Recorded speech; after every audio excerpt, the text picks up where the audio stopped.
Now, the actions of General George S. Patton were instrumental in our victory during World War II.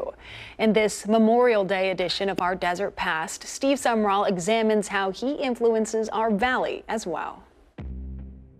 He grew up in Los Angeles. In fact, you may not know this, but his grandfather, Benjamin Davis Wilson, was the first shareholder and the first deed holder and the first mayor of Los Angeles.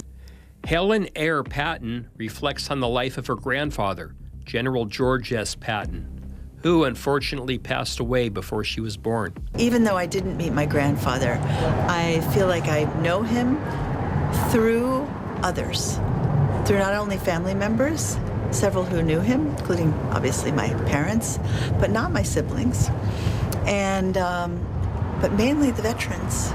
Many of these veterans who served under General Patton would begin their relationship with him right here in our desert.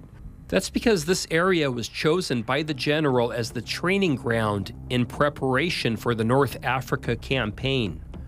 Our valley presented similar harsh conditions which the troops would be subjected to.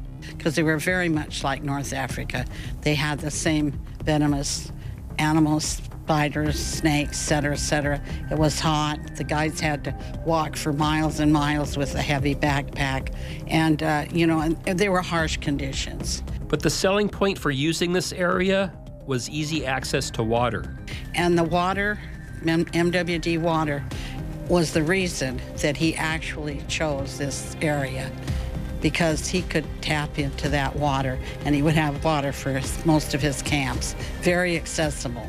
Otherwise, it probably couldn't have happened. It was also an immediate boom to a bunch of the area, especially to Indio, and the trains, of course, at that time were running full scale, and they were all coming in on trains. So by the spring of 1942, up to 50,000 men would be training in the desert during a 3-month rotation. The Desert Training Center consisted of 11 camps. They were spread throughout 18,000 square miles of the Mojave and Colorado Desert, the entire southeast corner of California, and part of Arizona. Since the general insisted that the facilities should mirror field conditions, there was no mess halls or barracks to be found. No permanent structures were built, just tents. Although 2 stone church altars, one for Catholics and one for Protestants, were built at Camp Iron Mountain, these structures remain to this day. Camp Young was the headquarters for General Patton's 3rd Armored Division. It was here where the troops would train for tank warfare.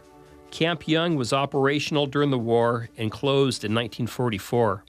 Today, the entrance to Camp Young, located here in Chiriaco Summit, is the site of the General George S. Patton Memorial Museum. My parents donated the land, Joseph and Margit Chiriaco, 7+ acres for the museum. We opened in 1988, November 11th, Veterans Day. And from that day forward, we've been open every day of the year, but Christmas and Thanksgiving. We close on those 2 days. This statue of General Patton standing on tank treads with Willie, his faithful bull terrier, stands at the museum's entrance. He towers over several remembrance walls, bearing the names of the fallen from past wars. We have many memorial walls. We have lots, many names. And then we have the honor wall around the statue. Within these walls, there are magnificent photos detailing the history of the Desert Training Center. Military hardware such as weapons and medals are on full display. As you wander through the museum, you may become enlightened to some facts you were not previously aware of, such as Patton's involvement with the search for Pancho Villa to his fencing competition in the 1912 Stockholm Olympics. And since this was the armored division, there is some serious armor to be found. Harold Mansner donated the pavilion for our tanks.